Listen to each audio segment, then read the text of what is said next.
for tuning into today's podcast of Manage the Wild. Um, Today, this podcast is one, it's a question that I've continually heard about over the last little while, I guess kind of since August, and it kept popping up and popping up. And then we had an elk die in the feed row, and I asked if this was going to be blue tongue, and the biologist said no. So I was confused because it was it was talked about a lot, quite a bit in August and September, and then it just kind of went away. They ended up checking this elk out for a whole host. They did a whole host of tests on it, came back negative for CWD, came back for brucellosis. They still were running some other tests. One of the things they think is it ended up being shot. But I kind of want to learn a little more about blue tongue. And what I did find out is blue tongue is separate from epizootic hemorrhagic disease, EHD. So I thought they were both the same thing. So when people say blue tongue, I thought they meant the exact same thing, but they do not. They are different.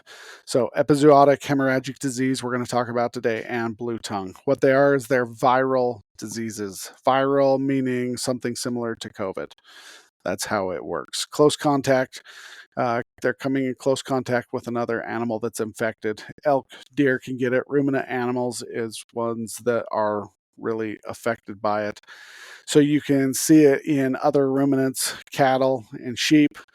They're not seriously affected by it, not the same as wildlife. Some species are more susceptible to it, like white-tailed deer are way more susceptible to hemorrhagic diseases than mule deer and elk are. But we did have some cases pop up. They found a few bucks that were healthy. The sheep herders did. They were healthy, large bucks. They never got shot. They brought in law enforcement. They checked. So they took them to the lab, and the decay from them had taken too long to where the samples were ruined. They couldn't for sure say whether it was a hemorrhagic disease or not. And so it just kept popping up, and these large mature bucks kept dying, and they just couldn't figure it out. And so they were thinking it was hemorrhagic disease because nothing else kind of fit what they were seeing at the time. So sheep, cattle, goats, they can get it, but any other ruminants can be affected by it. It's completely separate from chronic wasting disease. What you're going to see if a deer has EHD or blue tongue, they're going to be pure lethargic. They're going to be disoriented, not like you can walk right up to them. They're going to be lame. In some situations, they're completely unresponsive. I saw a video of an animal that had it, and the researcher walked up to the animal and they pushed on it, and the animal just didn't even acknowledge that anybody was around.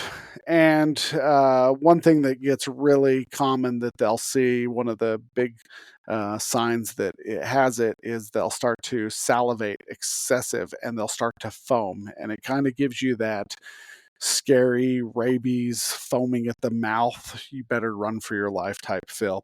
Then you're going to start getting blood discharging from the nose. You're going to see sores on its nose and sores on its mouth. And this is where the tongue comes into play, because sometimes, and not in all cases, they're going to get this blue tint to their tongue. And it kills quickly, if it does kill. Some animals that you're seeing may go on for a week or so, but the vast majority, as soon as you start seeing these signs, they are dead within a day or two. It takes roughly 5 to 10 days of incubation. So you could watch an animal for a few days and see this magnificent buck, and all of a sudden, next thing you know, it's dead. How is it spread? It could be in the ag industry, and they could have it. Those sheep or cattle or goats that are brought out into the wild, turned loose on the summer range, they could have it and they could spread it that way. Here's where it gets really interesting, and this is why it kind of goes away.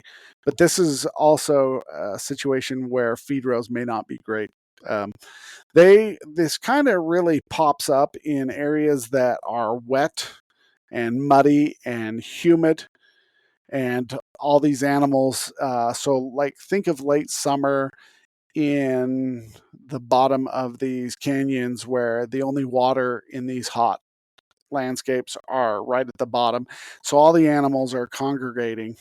And so you have it spreading throughout all these animals. It's mostly spread by gnats, at least in a lot of the things that I've seen. It can be spread other ways, but generally this is what they're seeing is gnats and mosquitoes.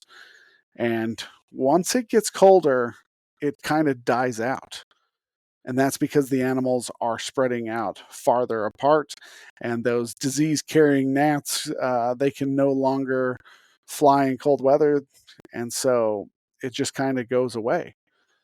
But if you have an animal that's carrier that's carrying on with these symptoms for a long period of time on these feed rows, then you can have some situations. But why the biologist said we shouldn't worry about it is it wasn't the right time of year. Wintertime, it really cuts down the different insects that carry it and infect other animals. They are not out and about. And so it's not something that you necessarily need to worry about. Now, when you start hearing about animals dying in August and you have no idea why, then that may be one.